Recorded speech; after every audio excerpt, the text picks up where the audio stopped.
Oof.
All right.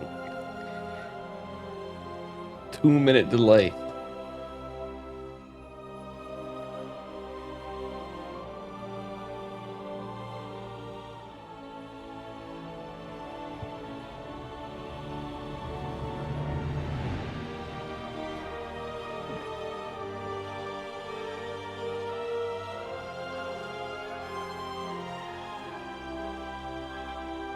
Ooh.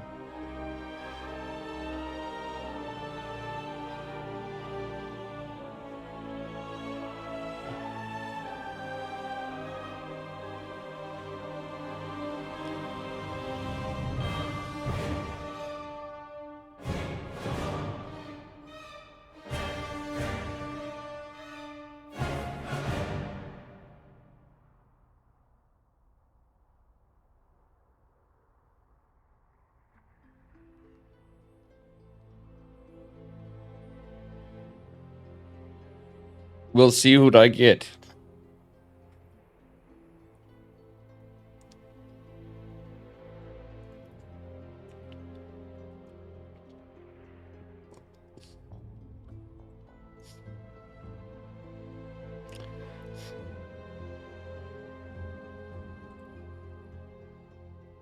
All right, we got Juggernaut Jason.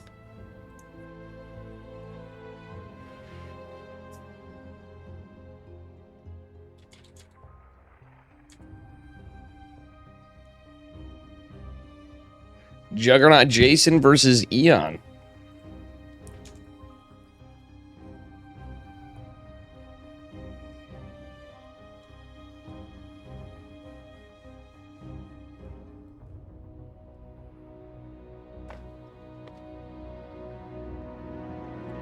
Welcome, everybody. Good old 2-minute delay.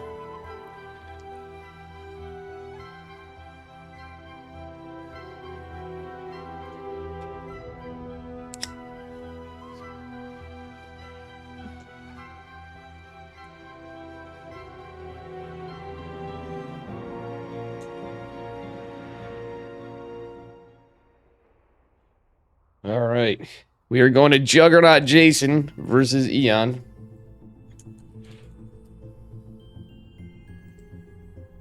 Oh, shit. I could have got Foxer. Damn. My boy Foxer would have been neat.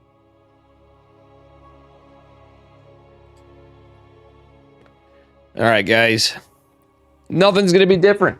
This is the open qualifier. It's still going to be a regular old Dave stream. Because we're getting old. I literally peeled out of work. I was going grocery shopping, and I thought this was, like, starting just now. And it's not. It's been going for half an hour. Anyway, spawning in the... Where are you? Hello, StarCraft 2, wherever you are. In the upper right-hand corner of Hectate. Give it up for Juggernaut Jason in the purple. His opponent in the bottom left, representing License to Kill. In the red, give it up for Eon. And again, my mouse is doing that bugged out thing. Alas, my USB-C cables don't fit. I did break one. All right. It is going to be a 16 pool from Eon.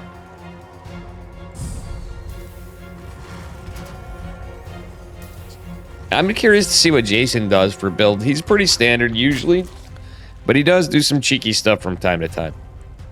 Eon obviously opening a little bit more aggressively here. I have a feeling we're going to see a roach all in or something, but a 16 pool, as silly as it sounds, could also be 2-base Muta. All right, I like this from Jason. He is going for the old SCV Scout. Not too shabby from our Terran player, so he's going pre-Reaper Scout. Yeah, it is going to be a Reaper expand from Mr. Jugger J. All right. We got our hatchery going down. Jason should know something's up with the timing of this hatchery. He may not. Yeah, he's going to see the pool. He's like, all right. He's going to see the lings. He knows definitely something's up. Exactly what? I don't know. All right, I like this from Jason. He used the SCV Scout, and he just built the CC in the high ground. He's like, nah, bruh. We ain't going down to that. Not that fast, anyway. All right, with that being said, 6 lings still are out. The Reaper's going to go poke and prod. Do have a Marine foul up for a safety Marine. Eon does have this Overlord right here. It's going to be a metabolic boost opener from Eon. So, as I was saying, I would not be... Whoa, Jason getting a little ballsy there with the Reaper. How you doing, Wee-san? What's up, buddy? All right. Reaper is going to chop away at this hatchery. There's not much going on. Otherwise, I did get rid of something, by the way. It is going to put a little pressure on here. Nice save of the drones by Mr. Eon. Going to cancel the extractor and the spore. Good job. Hey, what up, Flapjack? Welcome, welcome. I know this is the Masters qualifiers, but you know what? To me, I'm not sure. Guys, do you think I should keep this Black Masters up here? I don't think so. I think we're going to change it up after this game. Or hell, I might even do it mid-game. We're going to take a second and do that just now. I think it's going to look a little better the other way. Bam. There you go. How you guys doing? Good old 2-minute delay here. You know how it be. Alright. Just a pair of Hellions. It looks like it is going to be possibly a Banshee opener from Juggernaut Jason. Not a 3cc Banshee right off the rip. Actually, it is. What am I talking about? I'm staring right at this. Sorry, guys. It's been a long week. Alright, we have 2 more gases going down the hatch just here. It's not going to be 2-base Muta. It's a little bit more interesting of a play. There's the Roachmorn going down too, just in case of mech. But so far, I don't think this is mech. I think what we got going on here is just the Banshee opener into bio. That being said, Tech Lab going down to the barracks. I'm pretty sure he's going to confirm just that. He's very likely to go into stim. Let's see what's happening. All right, Roachmorn popping. Queen's injecting. Yada, yada. Yada, yada. Banshee. Ooh, gonna reveal the Overlord. Come on, chase it down, Jason. Use the Banshee. Oh, we just lost a little bit of lag here. It wasn't on my end, I don't think. How you doing, Eldurko? Alright, guys. Anyway, Overlord getting a little chiseling here. Lings and roaches pushing across the map. So this is going to be a 6 Ravager push. Quite the late 6 Ravager push. With the Banshees out, I think this could be pretty easily a pretty easy hold for Mr. J. Juggernaut Jason. He's got his 3rd CC going. He pretty much knows he doesn't want to land it. Actually, yeah, with the map. If he walled differently, I think he could have walled with this 3rd CC, which actually would have been pretty based, but does not do so. Anyway, the Ravagers are coming in with the Lings. 20 Lings behind it. On 38 drones, I think it's safe to say this is pretty much an all-in. Oh no, the supply depot is going to go down in an instant. That's 100 minerals. Oh, we can still cancel. Banshee's coming in from behind it. Actually, he's not going to have to cancel, but he's going to lose a hell of a lot of SCVs. Banshee's evading. Nice micro by Jason. All right, he's going to lose like all the SCVs, but still not a single corrosive bile connects with the Banshees. And it's a cleanup. 16 workers gone or not. It doesn't matter. Jason now behind in workers. Our Zerg player droning. He does have his third CC, so he's got 3 SCV production, and he can mule. So 3 mules going to make up for this. The eBay is coming back down. Stem's completed. Morlings are out. We don't have a Baneling nest for Zerg, of course. It was a lower drone count before. But very committed of an attack from our Zerg player. He's doing just fine, but he's just now getting his Evos. Evo chambers are not done. They are not complete. So really all I can do is keep on pressure. Still, the 2 Banshees unable to go out and get some work done. That is a little significant here. We do have Spore Crawlers in each base. And at least 1 Queen. Actually, yeah, just not a very high Queen count. So this could actually be okay.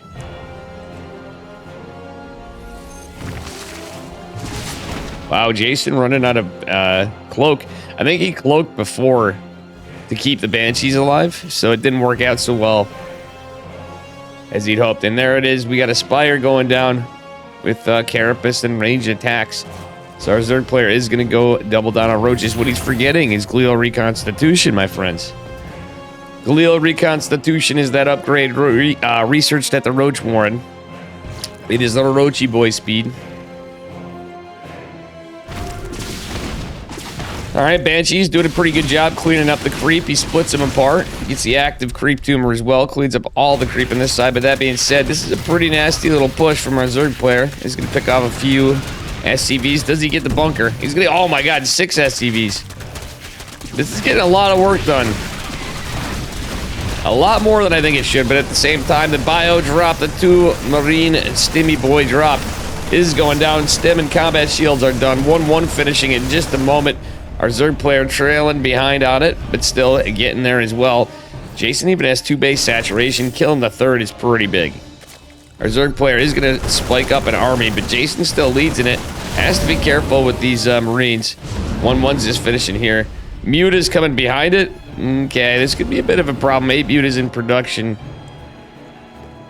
We'll see what happens. Alright, double medevac. Yeah, getting kind of in position here. Yeah, he's going for a multi-prong. I like this out of Jason. Eon taking a cheeky ninja base. Hasn't quite built this one back. And this is a big roach push. Alright, remember that? Remember me speaking about glial reconstitution? This is now being researched. Oh, but mutas are just... Oh my god, those mutas did absolutely nothing. And that was half of the mutas, guys. Half of the mutas gone in an instant. The medevac's dangerously low on health, though. And that being said, we have a little bit of a stem party in the main base. Jason now living rent-free in his opponent's brain. Or is he? Oh my god, he's picking off mutas for days. It's a lot of the lings, and 2 mutas are still going to be out to harass, but Jason should be able to clean it up in that regard. That being said, he's going to go push. He finds the base. It's going down, baby. Jason, hello? Alright, I guess Jason is going to take it out. He's got 3 base saturation now, pretty much. Getting another factory, getting an armory, pumping out medevacs, marines, and tanks. Jason's looking like he's in a good position. 3 more racks going down, by the way. I hate to call it early, guys, but I feel like Eon is in some serious trouble. The army supplies, alright, like he should definitely stand it. He's got Glial, he's got 1-1. Jason, unable to go into 2-2 just yet because well, his armory just finished. I think he's just going to try to end the game, but it can get awfully close. Marines just dropping down onto some of this. Nice save on the tank behind this. The Banshee cloaking just in time. Jason looks like he is going to hold. Alrighty. That being said, it's a bit of a push. Another 3rd hatch. Is it going to fall? Well, he's still mining for now. Yep, he's going to get it. Stutter stepping behind. Using half the Marines to target fire. The other ones not so much. And he's just going to pulverize it. And the Banshee's actually aiding quite a bit in this fight, as well as the Stem 1-1 buyouts against 1-1 Orochi boys too. But look at all the tanks. Imagine Terran. GG. Jason's going to take the first game. Very good stuff. And sorry, guys. Again, it is a 2-minute delay. This has been going on for a bit.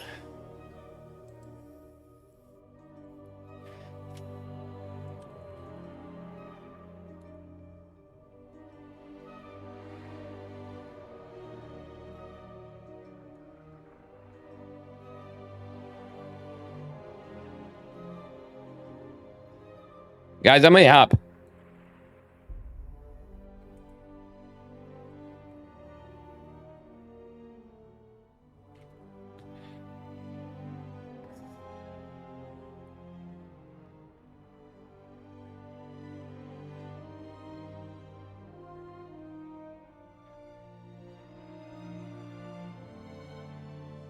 All right, anyway, we're going to stay on this series. We're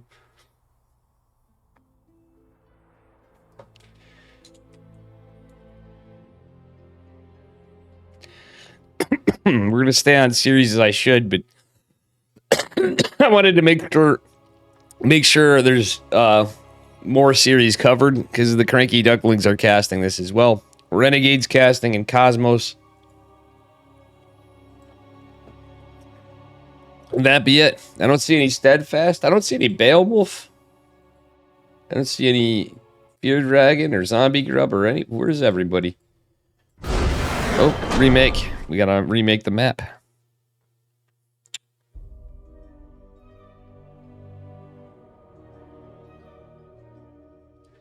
How you doing, Atepelin?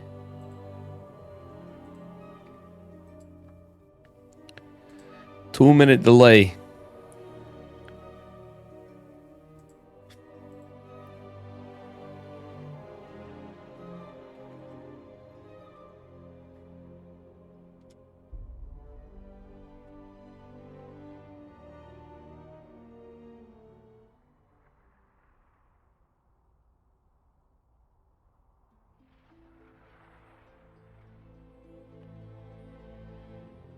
Getting into it. Let's see what we got. Got a little tied up with work. Actually, I would have been, even if I got home like right when I normally can, when I can get out. It's a couple minutes early or something. Yeah, I would have possibly been like 5 minutes late still to set stuff up. Potentially.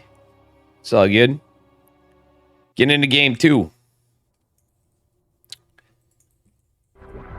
All right, spawning in the bottom right-hand corner of Golden Aura. He is up a point.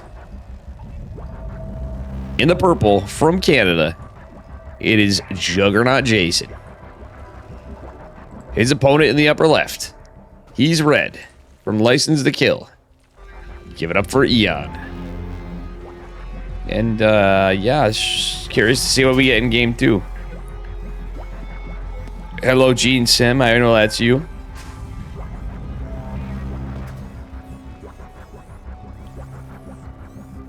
An honorable Macro Terran.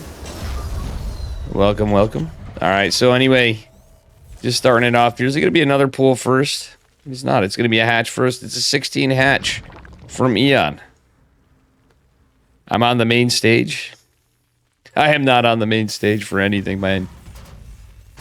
Ay. Maybe the main stage of the bar one day. When I get a band together again.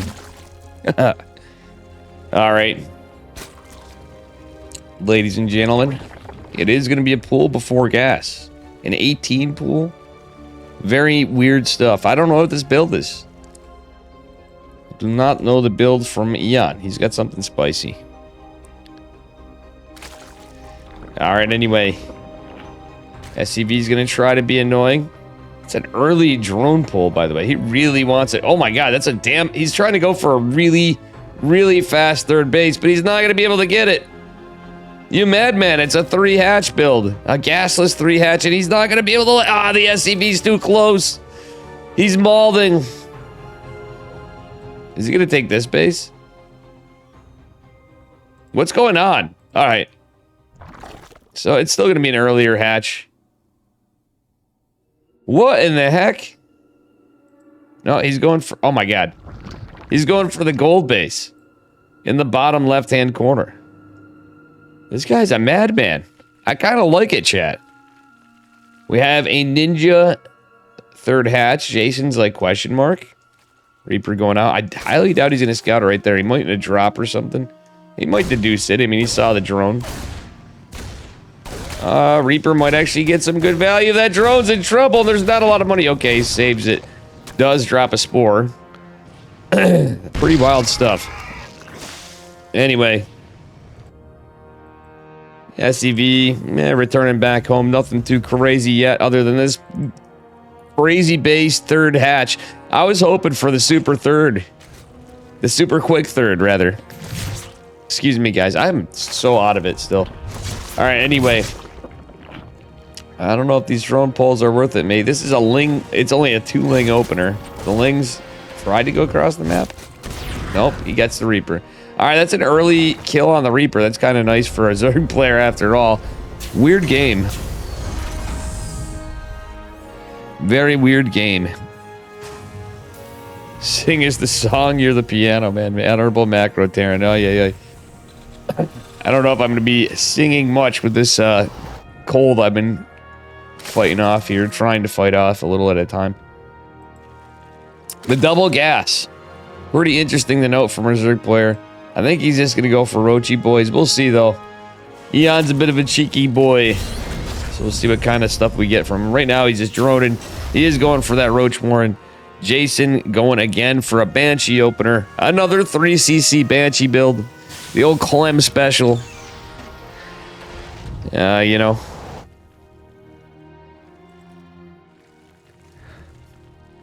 Here we go. What is this game? This is quite the opener. I gotta say, for our second game, Eon memeing his way through the sun. Jason is sensing that there's a ninja base. He's gonna find it. He split 2 Hellions to find the base. So now this base is extremely exposed. He has but a queen. Oh, but guess what? 10 roaches in production is pretty good for him. 4 roaches and the queen alone are enough right there. The spore coming down is pretty smart. But there are 6 Hellions. Will the roaches finish in time? The answer is yes. There's 4 and a queen. Actually, it's not enough to body block. But he's going to deflect for now. When you take a ninja base as Zerg, oh my god. There's any race, but especially Zerg, could be a big problem. Another hatch going down at 5 minutes. It's pretty typical 4th base timing. It's just a very exposed position for our Zerg player. That being said, the Hellions gonna get all sorts of... And no shot, they're not. Oh my god, these drones. 13 drones falling. The roaches trying to attack, but guess what? There's a Banshee out. I believe there's 2 Banshees, no? Yep, there's the second Banshee's popped right out. Roach is just not giving a damn. They're just gonna breach the wall and continue on to their death. But 18, count them, 18 drones fell behind us. So the few workers these roaches get, I don't think it's gonna be worth it in a supply depot at the end of the day. It is even workers, and you don't want to have the... Oh my god, a roach fighting a marauder with Banshees attacking it. Yeah, that's probably not ideal. That being said, the Banshees are going to push out. The singular queen's here. Another spore coming. Is the spore on the bottom. Theoretically, should be enough to hold. Queen is in a little bit of trouble. Ooh, I think he's going to have to cancel this spore, guys. He's going to... Oh, wow, it doesn't even get a hit. The Banshee's out DPS it. Well done by Jason. Oh my god. Jugger J. Getting a kill on a... I seriously thought he'd get 1 shot off. It got no shots off. And the Banshee's even menacing the queen. Putting more pressure on. That being said, Glial Reconstitution's gonna finish. The double Evos did. Our Zerg player looks like he's in a whole heap of trouble. Oh my god, that queen even falls. Alright. It's confirmed. I shouldn't have bought that wireless mouse because I can't even use it right now.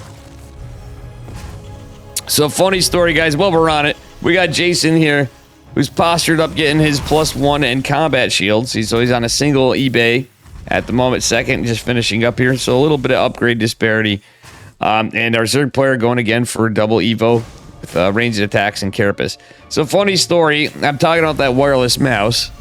And I was just talking to Sal last night after stream. I was messaging him and yeah, I have no problems with that wireless one. Except he goes, yeah, that cable's really high quality. And I'm laughing. I go, I guess I do have a problem with it. He's like, I thought you broke it. I broke the cable.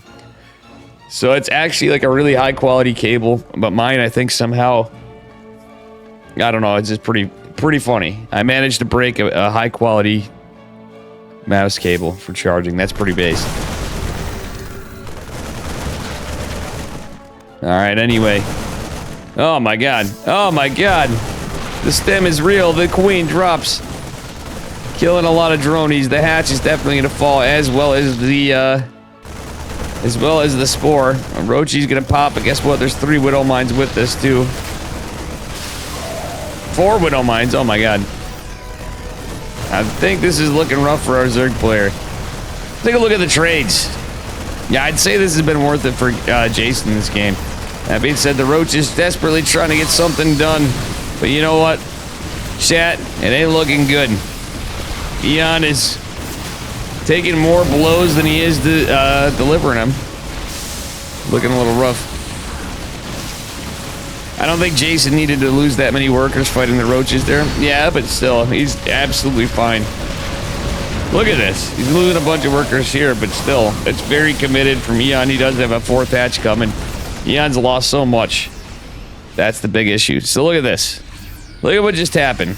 Yeah, Jason lost a little right there in that fight. He's still traded more efficiently. And in the grand scheme of things, he's dealt some pretty serious damage. 26 drones, a hatchery. Jugger J feeling pretty strong right now. That being said, his opponent does have 1-1.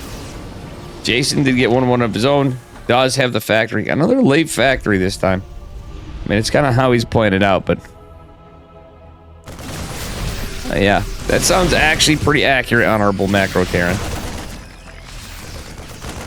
Reading your chat about how they should have pulled them and repaired. Alright, anyway.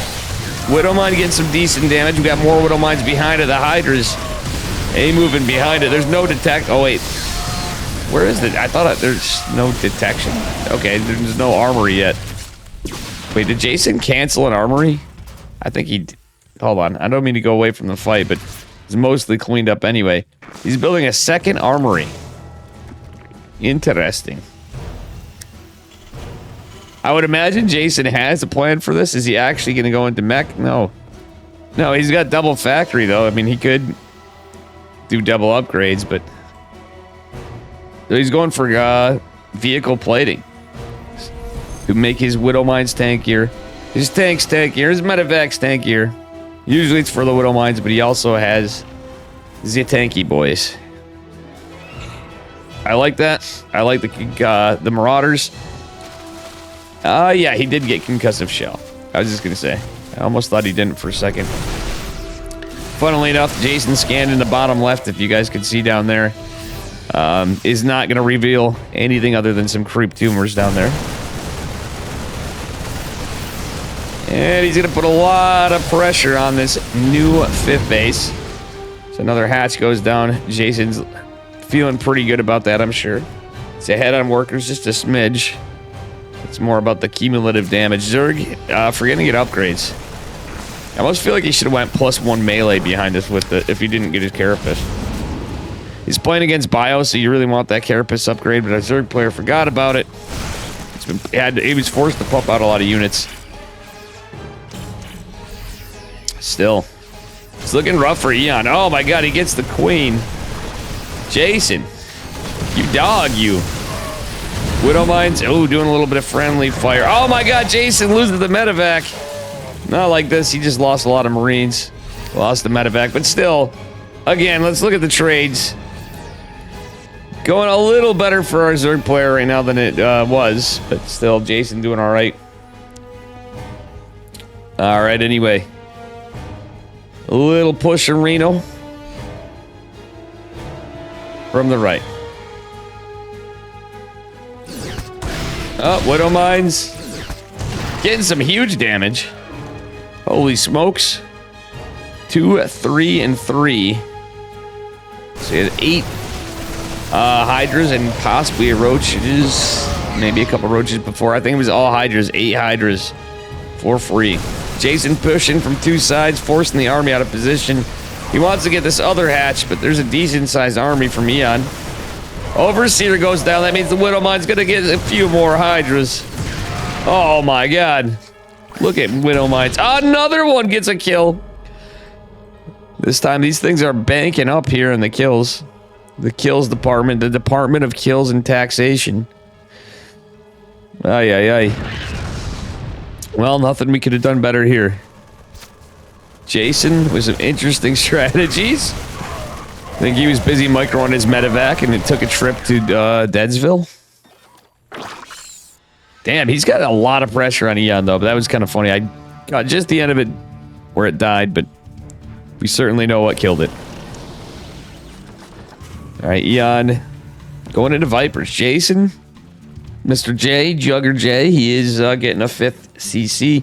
Is an orbital. His opponent not going into lurkers, though. I don't know about that. It's Pierre Roach Hydra. All right. Army supply in favor of Jay. Yeah, and it's trying to catch up, but economically, he's just built a little differently. Let's take a look here. Look at this. Look at the income graph. Pretty wild stuff. Jason's been leading for quite a bit of it. Usually, it's looking a little more Zerg heavy. And the economic favorites department. Jason's just going to push into the 3rd. If he pushes into the 3rd, he can get 2 bases. Again. You might say that he's 2-based. Alright, getting in... I almost said he was going to go toward another one, but he's going into Ghost. He's going into 3/3's opponent going into +3 ranged attacks. But I don't think it's going to get down to it. We'll see. Eon does have a pretty good-sized army. Again, I would have loved to see them get into lurkers. Does not do so. Good amount of tanks, though. The Vipers are, however... Vipers getting target fired. Oh, my God. Yeah, the blinding clouds are actually going to help this quite a bit, but there's tanks in the back. The backline tanks thundering down, but it's all going to be cleaned up by Eon. Jason now down in army supply. This is, certainly a game. Okay, yeah, Eon's definitely leading in army supply here. Still, the Ghost might be a little helpful. A couple snipes might clean up some units faster. Jay, it looks like he is going to lose a supply depot or 2. Nice snipe on the Viper. That's actually pretty crucial. Widowmines getting some decent damage. Still 3 drones going down behind this because Jay has Widowmines in detection range. Eon can't do anything about it, but still Jason's starting to lose a lot of workers. His Bioforce trying to catch up. Eon dropping an army supply now, but he's still extended out on this side of the map. Alright. Eon getting a little greedy. Jay's going to clean this the hell up. Missile turret's going to live for now, but is it? I think it's going to go down. It disappears in front of our eyes. GG's call. Jason takes it. Well played by Eon, though, but well done, Jason, and a swift 2-0 for the first series I'm covering.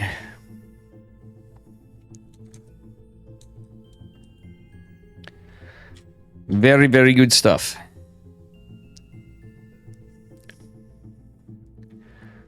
Oof. I'll be honest, guys, I was hoping I had like an hour before, because I really, I'm still getting over this cold and stuff. But I really, I was running late today and didn't get a chance to sneak in a shower.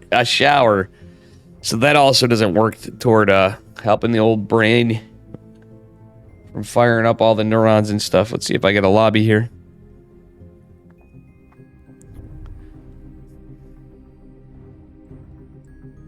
Winner goes on to fight Master in the round of 16. Maples versus... Oh, wow. Maples versus Ray Rain's going on. Eesh. Boxer versus Theory. That's a good one, too.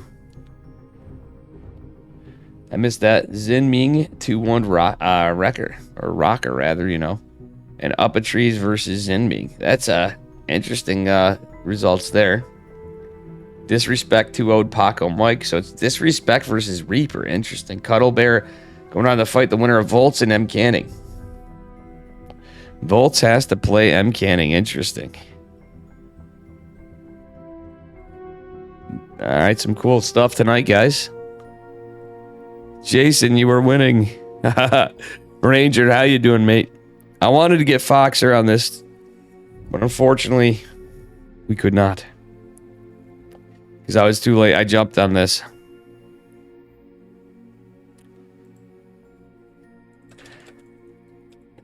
Okay, cool. We're going to go to Maples versus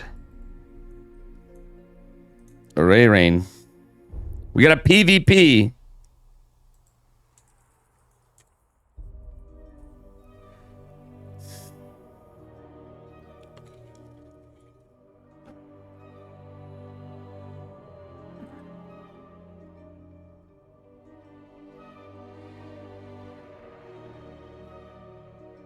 Cuddle Bear versus M. Canning, too. Oof. But I'm getting Maples and Ray Rain. Hello there, Ranger. We get the PvP means. I'm excited for this one. Two guys I like. I will say one of them's going to have a bit of a tougher time, but it's PvP. We like upsets still. All right, spawning in the upper right-hand corner of Equilibrium in the yellow.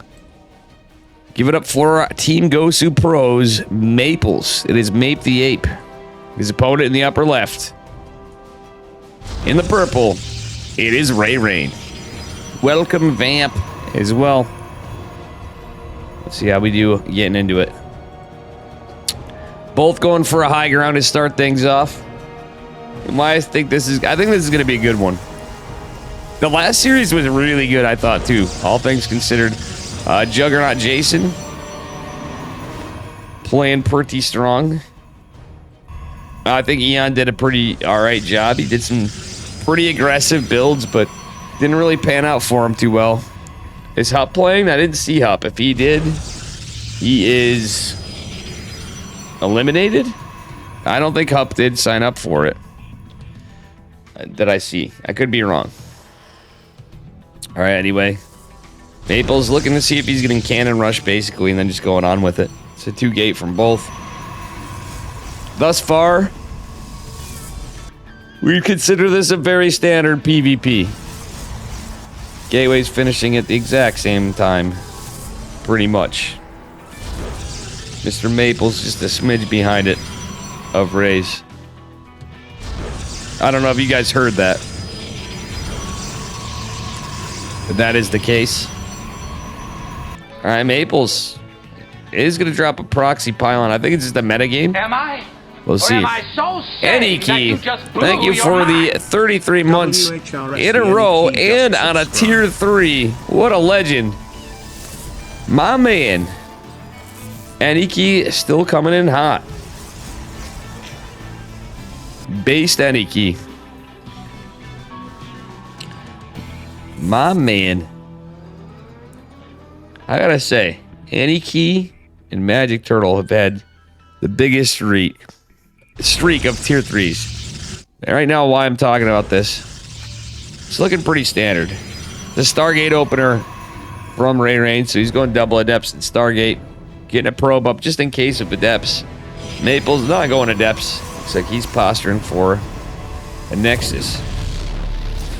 I think Maples is prepared for... Oh, he was prepared for Adepts. We'll see. Welcome Slowly Falling. Slowly, I'm supposed to VIP you, by the way. I remember you talking about it, and I haven't found who to delete, so I think we're going to do that in between series or our next game. Alright. I love this. The probes are going everywhere. Ray Rain is also a really good Protoss player, guys, by the way.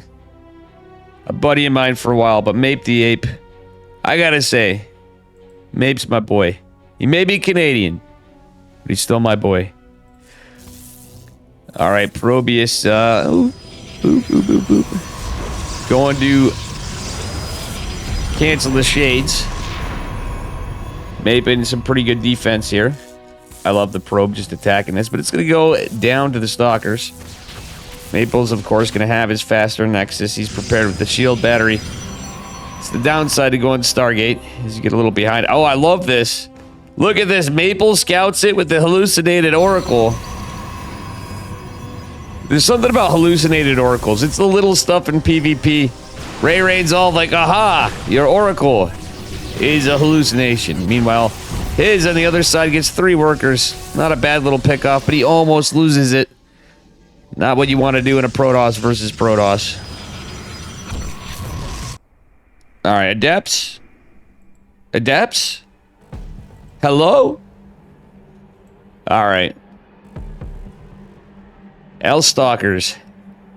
It's going to be just a standard blink game from both of them. Ray's going to be a little behind on it, but he caught up pretty quick on his blink, all things considered. I love how Maples has the hallucination games constantly pegging down that oracle. Ray Rain, funnily enough, just went for the single oracle. I don't hate it. That's actually how he caught up on his blink from skipping the second oracle, and he's like, well, I probably am not going to get that much damage. It doesn't seem to be going so well. I'm pretty sure that was a strategic move. All right. With that being said, we do have a robo coming from Ray Rain too. I don't really like this. Yeah, you can go into Immortals, but I don't think it's going to work out. Oh, nice little catch from Ray with the Oracle, though. Considering he only has 1, Blink's not done. He's getting what he can, getting 4 workers behind that, too. So, 7 worker kills is not too shabby in total, considering how good the defense of Maples is. All right, that being said, Maples Blink is going to finish up here. 2 more gates finishing behind it. Yeah, he's obviously not in a hurry for a 3rd base. He's lost some workers. So Ray Rain does have a significant worker lead. Funnily enough, that is going to be enough to make a little bit of a difference for a while from how it opened. And that's the little stuff in PvP, if it's a standard one anyway. Oh, look at this. Maple's going to proxy.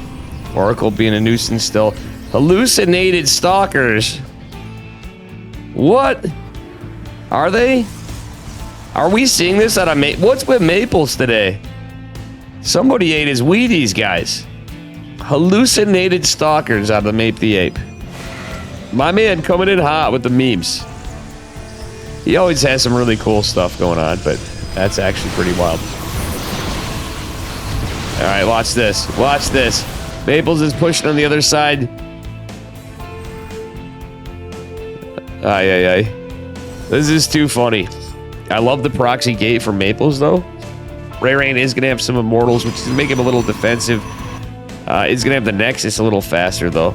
The army supply is pretty heavily in favor of Maples, and with this proxy, he's going to be able to reinforce very fast. Welcome, Gilded. What is up, Gamerino? Alright, this is pretty crazy stuff. 3rd Nexus going down. We do have a battery for Ray Rain, but I think Maples... No, he is going for the Nexus, but it's almost... It's not a 2-base all-in, is what I was going to say, is he's just going for a lot of pressure.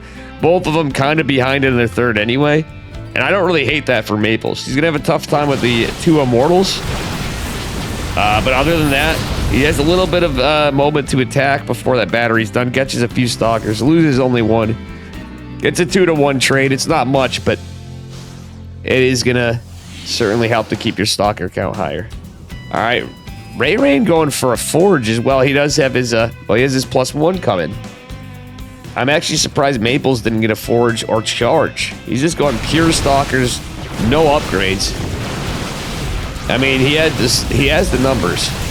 But still, he's kind of taking a little bit of a reckless fight here. Ray Rain showed a lot of improvement.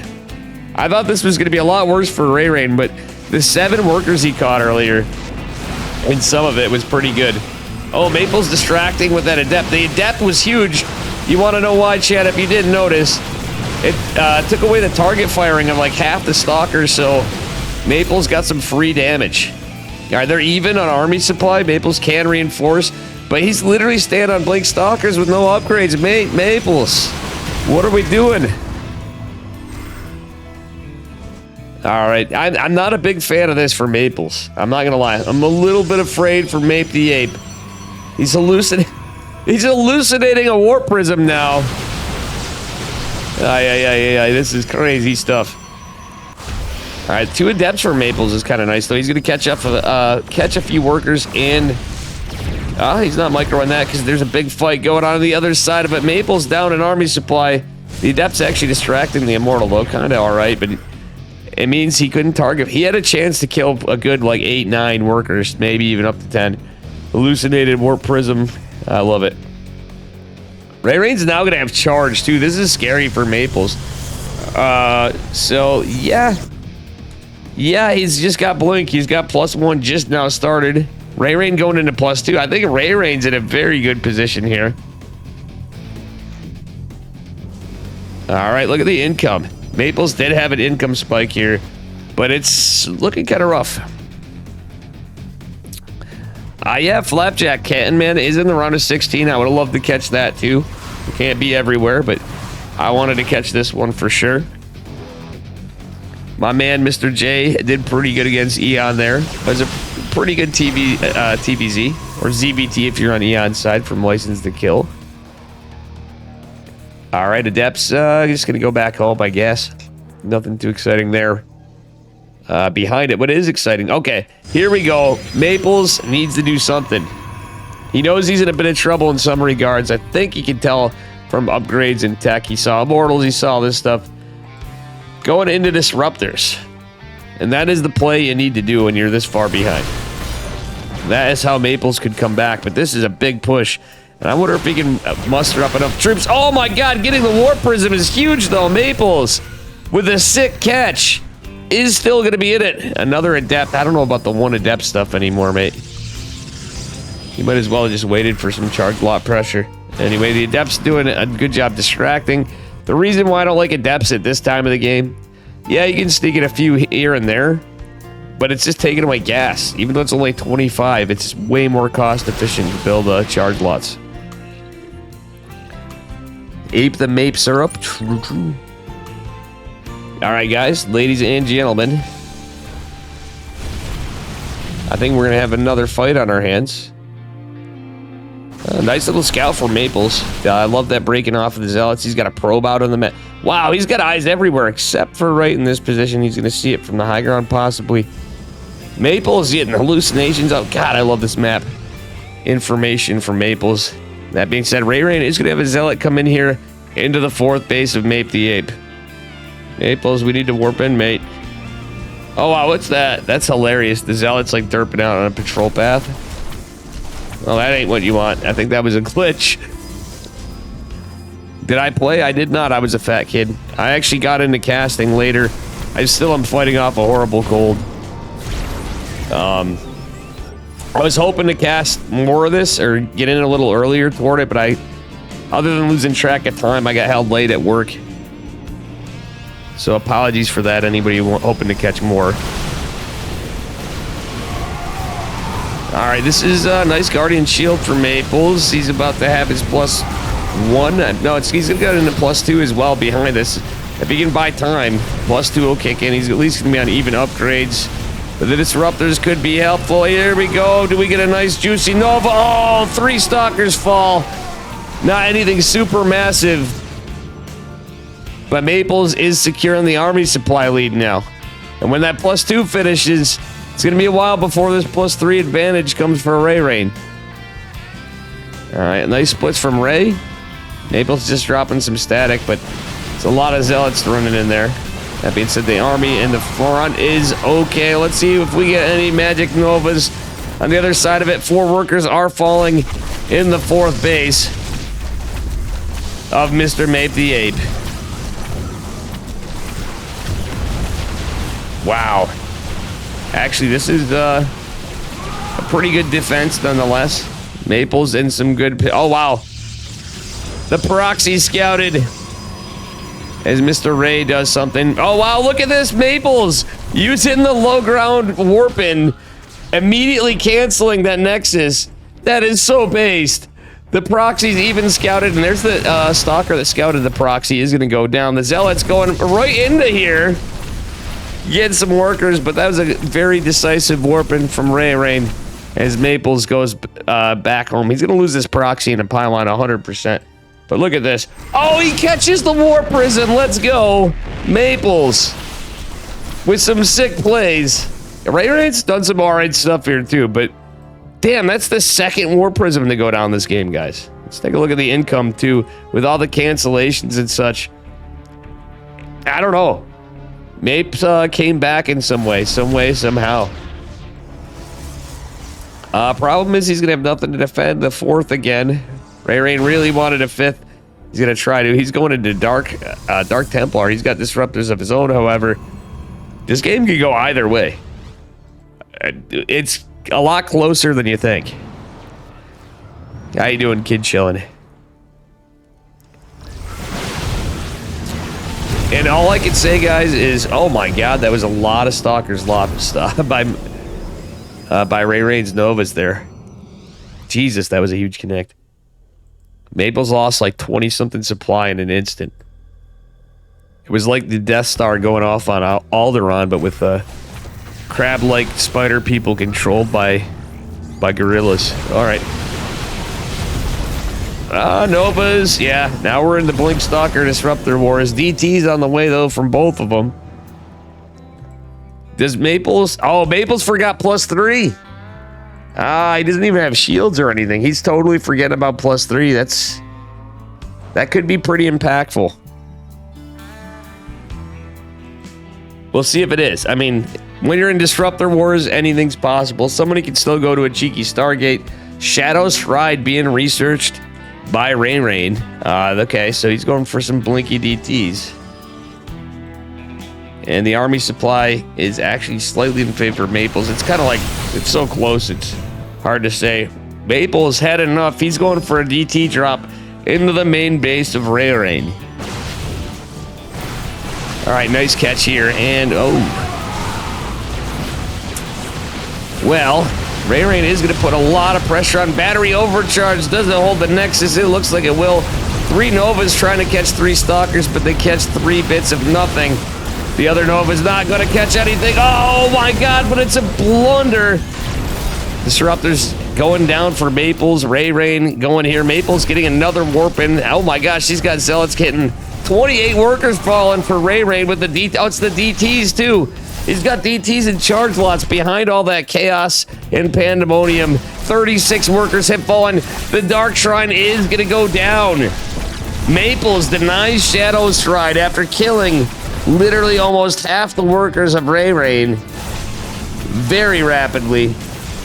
It's DTs versus DTs, but one does not have detection. That is Maples, but I don't know if that matters. Ray Rain is about to lose this 5th Nexus he got up. Or not. Okay, nice defense, but still, the damage has been dealt for the moment. Let's take a look at that battle report. This is crazy. Absolutely bananas. Let's take a look at the total trades this game. It's fucking close, guys. It is extremely close. That's what I'm saying. It's crazy. PvP is... Yeah, it can be pretty boring in Resident Sleeper some games.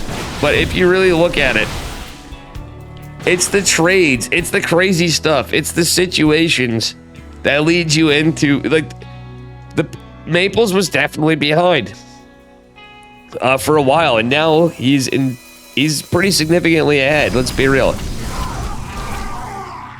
He does need to take a base out, though. 5 Nexi and some good trades on Ray Rain's side means he can catch back up. Oh! Ray Rain's not paying attention. He's going to lose 1-2 disruptors.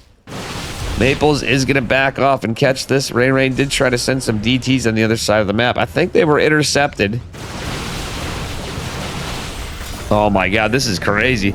Disruptor almost kills his own Stalkers. That'd be unfortunate. Maple's losing an observer. The 4 invisible men of Ray Rain are trying to make their way across the map. Disruptors blindly going and connecting, trying to get... Yeah, they get a couple probes, nothing too exciting. The Z-War Prism is out, and it's fully loaded. Yo, this is a crazy game, and Maple's still... Okay, he did get +3. I didn't even see that, so he finally got it eventually in here.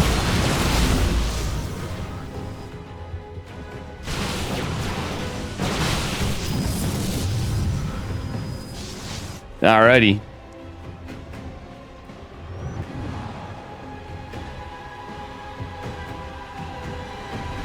And, well, Maple's now going to have Shadow Stride. Wait, look at this micro. Yo, that was sick. No detection. Who needs detection when you got disruptors, says Maples. And guys, I don't know. Ray was playing pretty good, but I think this could tip over any second as Maples sends in more DTs and charge lots. DTs and charge lots do be a little bit... All right, he has Shadow Stride now. Ray did get a Dark Stride of his own again, researching Shadow Stride in his natural. And what a game number one. All right, Disruptors. Oh, nice connection. Catches one. Does he get another? Oh, he gets another one. That was almost a twofer in one shot, but not the case. 10 workers falling for Ray. He's down 30 supply and workers. Oh, no, Maples, your Warp Prism. Mate, you're not gonna... Oh, my God. He's losing a Warp Prism. And there she goes. The end of Mape. The ape. Holy balls. Oh. Speaking of balls. That was a bold move. Was the observer, but still, I mean, it doesn't really matter, but nonetheless. Okay, Ray's got some decent defense, all things considered, but he's looking pretty dead. Oh, you know what's looking dead, though? Not guarding your disruptors. Maples, man. Wasn't paying attention again. The unfortunate things. But yeah, that was a lot of unguarded stuff. Like, the stalkers were down here. I don't know what happened. Mape was pushing up on this side and totally... Yeah, he donated some free balls, guys. I feel like Maples was like a golf course right there or something.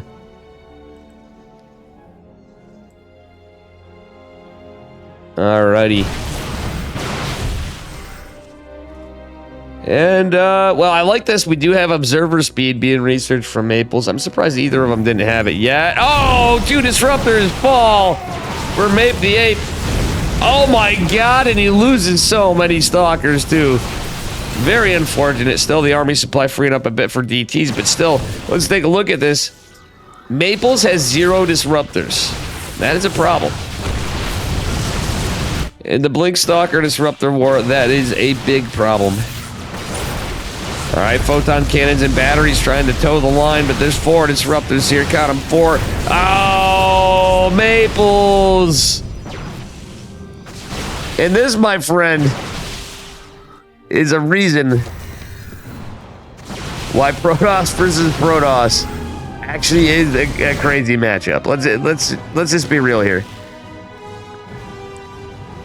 It's just so volatile at this. Oh my God, the disruptor's going down. I can't believe Maples lost all of his disruptors like that. 18 disruptors have fallen on the side of Maples. Pretty crazy stuff.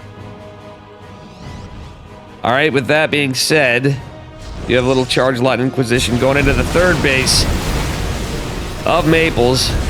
Ray losing some disruptors of his own, but gets this. Oh my God, that was actually a sick pullback on the left flank disruptor here of Ray's, but still, it is going to go down. Maples even catching the observer.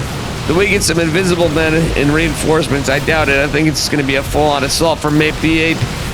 Maples at 146 to 99 army supply. It's a lot of supply of DTs and disruptors, though, for Ray. Oh, my God. Ray microing these Novas pretty freaking well. All right, Maples is getting a little greedy, but Ray with 6 bases is kind of nice. Oh, wow. The disrupt Maples. Does Maples have no detection? No, he had a couple observers out. The ob speed was clutch.